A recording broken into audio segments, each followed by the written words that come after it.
Creative houses? You mean you weren't trying to be creative this entire time? So Ubisoft is in the news. Let's get into it. So according to gamesindustry.biz, their earnings were a little less than what was expected and is moving to something they're calling a creative houses model. Apparently Assassin's Creed met expectations, but Siege had problems due to significant disruptions due to technical pricing issues, whatever that means. So people spent less time in that game than before, but Ubisoft has been on this weird downward trajectory for probably a decade now. Maybe at times not financially, but certainly in regards to the gaming public, which is sad because peak Ubisoft, like in the 2000s, made some of my favorite games of all time. But the meat of this piece is the creative houses thing, creative houses, which I find odd, but TLDR from globalbankingandfinance.com, it's described as a restructuring of their business to have these creative houses, I'm already getting tired of saying that word, oversees specific game genres. The first will be jointly owned with China's Tencent, which will manage flagship genres including Assassin's Creed, Far Cry, and Rainbow Six, which right there, in my opinion, is a problem. Let me stop you right there. These games should all be overseen by different creative houses, and they shouldn't feel similar. If you want each creative house to oversee a different genre, shouldn't a tactical multiplayer shooter and a semi-historical open-world adventure game have different creative houses? Bring back Buck Bumble. Part of people's problem with modern Ubisoft is a lot of their games that shouldn't feel similar do. Seemingly in the early 2010s, the company made a decision, at least in the single player department, to focus on boiling down all their games to this Ubisoft formula where it feels like every Ubisoft game is just the same game with a different skin on it. Very large, very open, empty worlds, dots on a map, side quests that contribute nothing except bloat and points of interest, damage sponge enemies, bugs that either do or don't get patched, and lots of face animations that just feel like someone is talking into a camera in an empty room. Kind of like what I'm doing. All complete with ways to slow down progression so you're incentivized to buy microtransactions. One man's Assassin's Creed synchronization point is another person's Far Cry outpost. Honestly, now that I think about it, I guess you can make an argument for Far Cry and Assassin's Creed being overseen by the same creative house.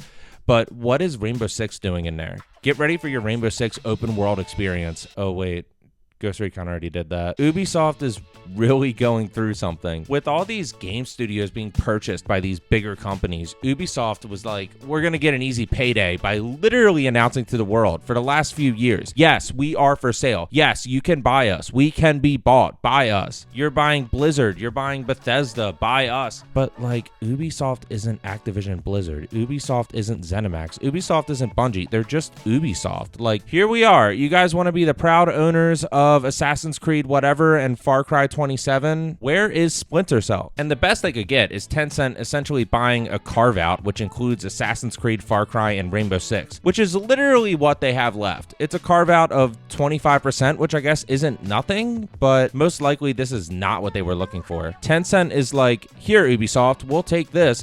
I don't know, y'all could keep Ghost Recon. Honestly, Tencent may have made out like a bandit in this deal. And on a personal note, it's sad to see. Ubisoft was never my favorite. All of their games have this certain level of jank to them, but in the 2000s, that PS2, Xbox, GameCube generation, they really hit their golden years, and some of my favorite games of all time have been made by them. The Splinter Cell trilogy, my dad and I spent so many hours in the co-op modes of Ghost Recon. Prince of Persia, The Sands of Time, Buck Bumble. This is why this creative houses thing feels weird, because there was a time when Ubisoft was creative.